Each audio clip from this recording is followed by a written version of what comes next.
Nice. No, we've got one over here. Hi guys, how are you? Hi. Hope you had a great day. I'm going to start off by congratulating the 5-time Super Bowl champion New England Patriots. It was a great day for football last night. And the President looks forward to welcoming the New England Patriots to the White House later this year.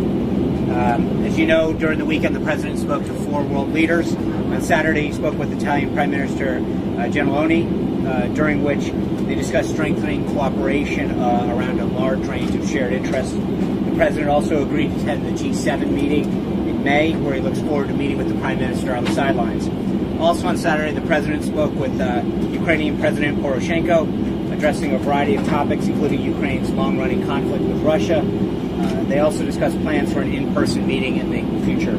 On Sunday, the President had a call with NATO Secretary General Stoltenberg, where he reiterated the United States' interest in NATO. The 2 leaders agreed to continue close coordination and cooperation to discuss the full range of security issues facing NATO and its member countries. Following that call, the President spoke with New Zealand Prime Minister English, affirming the close relationship between the 2 countries and our appreciation for New Zealand's significant contributions to international peace. You guys, as you saw this afternoon, the President had an opportunity to visit with leaders of both Southcom and CENTCOM to get an update on the issues facing our military and the hotspots around the world, the challenges we face, and the actions that our brave men and women around the globe are taking to help keep this country safe. The President obviously had a chance to sit down with enlisted members of our military after that, hear from them their concerns and issues, and most importantly, thank them for their service to our nation. Tomorrow, we have a delegation that is heading out to attend the inauguration of Haitian President in Port-au-Prince. The State Department's Undersecretary for Political Affairs, Tom Shannon, will lead the delegation, which includes representatives from both the State Department and the White House. The President is also looking forward to welcoming the Prime Minister of Japan this Friday, and we'll have further guidance on that visit this weekend. With that, I take the question. Steve. John, can you give us an example of a terrorist attack anywhere that we'll provide a list later. There's several instances, and the President again got a great update today on the fight against ISIS that's going on throughout the region and what our military is facing throughout this globe trying to combat ISIS. But there's a lot of instances that have occurred where I don't think that they've gotten the coverage it's deserved, and I think that's what the President's clearly referring to there. Steve? Are you rethinking your strategy toward this executive order? What's your next step in pushing We're not rethinking the strategy at all. I think the court has asked both parties to present their cases. Remember, what we're discussing right now has nothing to do with the merits of the order. The law is very clear on this. The President has huge discretion to protect the safety of the American people and our nation's institutions with respect to who can come into this country. This is just purely on the injunction that the judge issued, and I think that we're going to make that case tonight, or he's got those both sides and put forward their rulings. But again, this is when you look at the case in Massachusetts or the judge in Massachusetts. Clearly, the law is on the President's side. The Constitution's on the President's side. He has broad discretion to do what's in the nation's best interest to protect our people, and we feel very confident that we will prevail in this matter. So you're not thinking about withdrawing executive order? Oh, absolutely not. No. This law, this executive order, was done in the best interest of protecting the American people, and I think this is something that has broad support from the American people from one coast to another, and we're going to continue to do what we have to. And this President is committed to making sure that this country and his people are safe. So the President over the weekend said that he believed that jihadis were now pouring into the country. Is there any evidence to suggest that that's true, or is that what intelligence is telling him? Well, I think part of the reason he issued the order the way he did was to ensure that people didn't have an advance notice, and he protected the country and ensured that we have an idea of who's coming in and out of this country. Is anybody coming in? I'm not going to get into specific information that the President has. Needless to say, again, that his number one priority is to do what he can to keep the American people safe.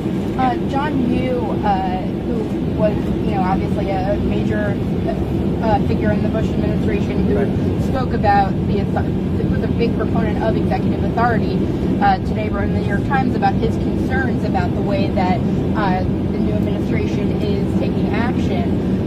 What do you say to him? Well, again, I think if you look at Secretary Kelly's comments from last week, this was an action that was fully coordinated through departments to make sure that everyone understood what we were going to do, to make sure it was compliant, that it was in the best interest of keeping America safe. Mr. Hughes obviously spent some time in the Justice Department, and I think he should understand better than anybody that we took all the necessary steps and did it in a way that protected the country. You said, just to be clear, before you said that, you're going to follow up later with what the unreported terrorism. I think there's underreported or underreported. Underreported. Yeah. And what are the reasons? The president said that we all know what the reasons are. Well, I think that I think the president's comments were very clear at the time. He felt as though members of the media don't always cover some of those events to the extent that other events might get covered. That a protest will get blown out of the water, and yet an attack or a foiled attack doesn't necessarily get the same coverage. He's doing what he can to protect this nation and protect our people. And that's why I think sometimes the polls don't reflect what you see on the media. You see a wide degree of support for the president's policies to protect this country, to create jobs, to grow the economy. And yet a lot of those stories and successes that he's had in a mere 2.5 weeks in office aren't exactly covered to the degree to which they should be. So he thinks that these terror attacks are underreported to make him look bad? No, that's not what he said at all. I think his statement was very clear on that. Yeah. You How are you gonna have put that list down, a plan to reinstate extreme vetting. What? Of extreme vetting of refugees. Is there a plan to reinstate it? To reinstate it? Reinstate it, yeah. After the Well, obviously, ban if we win, once we win the case, Right. it'll go right back into action. Okay. We're complying with the court. Okay. Once we prevail, Okay. it'll go right back into action. Okay. And again, part of that plan was a 90-day and 100-day plan, respectively, with respect to refugees and the people coming in, to make sure that we took the steps and developed a further plan to protect the country. Whether we add people or go more stringently in other aspects is up to part of what is determined during that period. Sean, can you elaborate a little bit on what the president said to Bill O'Reilly about the irregular voter registration list and what Vice President Pence is going to be doing on that? Well, I think he's very clear that he has named Vice President Pence to lead a task force that will look into this. But obviously, when you see so many people that have registered in 2 states, that presents a problem. There are people that have registered in 2 states and have died and been still on the rolls. I think we need to look into this to make sure that we're protecting the integrity of the vote, that one person's vote should count the same as the next. And any attempt to undermine that really undermines anyone else's vote right now. That's the problem. So we need to make sure that when somebody votes, we have the highest degree of integrity of that county. Hey, Sean, when the president tweeted this morning, I call my own shots, was he referring to Steve Bannon's role in the White House or his Time magazine cover? What was he referring to? There was nothing specific, but I think the president, there's been a lot of attempts to discuss how this works. The president's, from day one, back through the campaign, and frankly, his time as a successful businessman, always called the shots. He's the decider. He's the one who develops the policy. He's the one who makes the decisions. And I think that there are so many times when you see things that don't recognize that he is the guy that calls those shots. He develops the policies, he implements the policies, he makes the key decisions. And just to follow up on that, the New York Times said this morning that you're rethinking your strategy of how swiftly to roll out initiatives. Are you? No, look, I would just say that story was so riddled with inaccuracies and lies that they owe the president an apology for the way that thing was. There were just literally blatant factual errors, and it's unacceptable to see that kind of reporting or so-called reporting. That is literally the epitome of fake news. What was Part of that story inaccurate? was the detail. You'd start at the top. I don't think the president owns a bathrobe. He definitely doesn't wear one. There was no meetings and conference rooms. I mean, it's just from top to bottom, it made up stories that just don't exist. And I think that's unfortunate for people, but that look to news institutions like that for their news, because it is just not an accurate portrayal of what's really happening. Was the president specifically the claim about whether he was briefed on the order, the makeup of the NSC? What's that? The story talked about how the president was disappointed that he hadn't been adequately briefed But the on president ban is briefed on all aspects of Can you what's just going address on. that specifically? What was he told and who briefed him on? I'm not going to get into details. I would say that the president is clearly aware of the policies that come out of the White House with his name on it. That is what I was getting at earlier to Steve.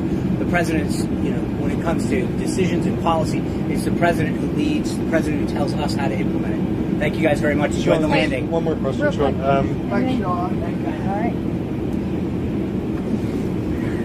Sorry if I had